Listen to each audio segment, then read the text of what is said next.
This is a story dedicated to everyone who snores, but refuses to admit it.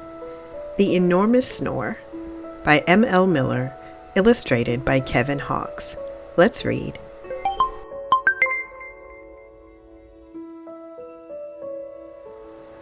Letty and her family had been traveling for days through the mountains, looking for a new home. Then they became separated in a storm.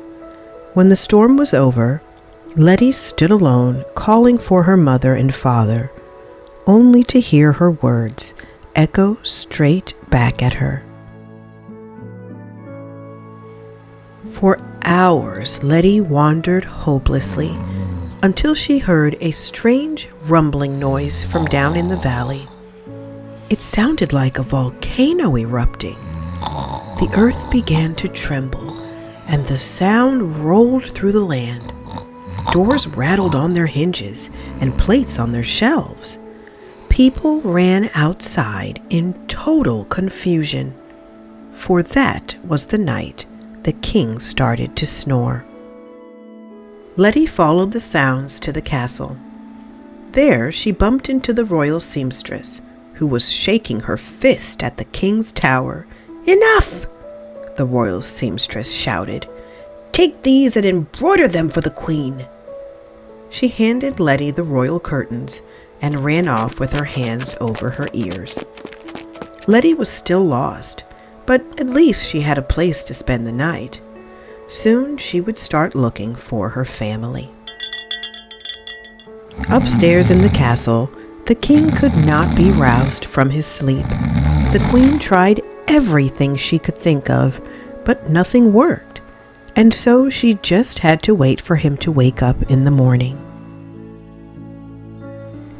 The next day, Letty listened to the biggest brains in the country trying to decide what to do, and that night, under the king's mattress, they hid a pea, a turnip, and an artichoke to keep him from sleeping soundly. Letty began to have an idea of her own.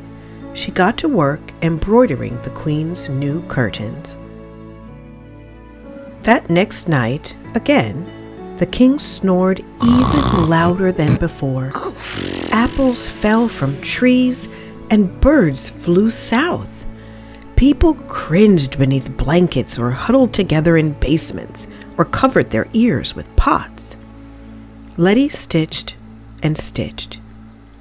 At twilight, she carefully hung the new curtains and tied them back with a ribbon.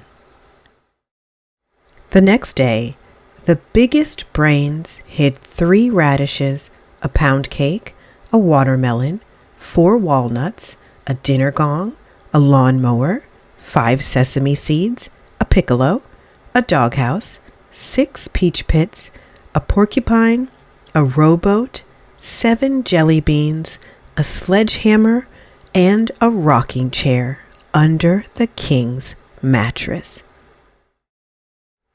But by midnight, again, he started to snore, and the sound was deafening. Enemy soldiers invading the country in the dark thought it was a secret weapon and ran away in panic. On went the snore, and on. The next evening, when Letty drew the royal curtains, the queen had a sudden inspiration. In a midnight procession, the king's bed was carried up the mountain. Letty trailed behind, exhausted by all that stitching. At last, they came to the place known as Echo Ravine. There, the royal bed was put down safely. It was then that His Majesty let out the snore of all snores, which thundered down the ravine, then came echoing straight back. The noise was so dreadful that the king sat straight up in bed, shocked, gasping for breath. Everyone was sure he would be cured of his snoring forever. And as the royal bed was carried back down the mountain, the king's attendants yanked all the objects from under the king's mattress to lighten the load. The farther down they marched, the farther Letty fell behind, growing wearier and wearier until she could hardly keep her eyes open. The king, however, was comfortable, and soon he fell into a very deep sleep.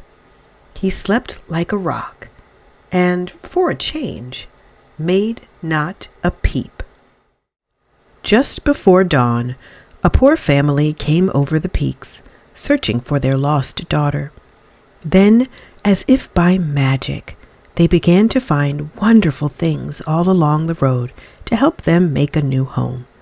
3 radishes, a pound cake, a watermelon, 4 walnuts, a dinner gong, a lawn mower, 5 sesame seeds, a piccolo, a doghouse, 6 peach pits, a porcupine, a rowboat, 7 jelly beans, a sledgehammer, and a rocking chair, just the right size for Letty, tipping in the breeze.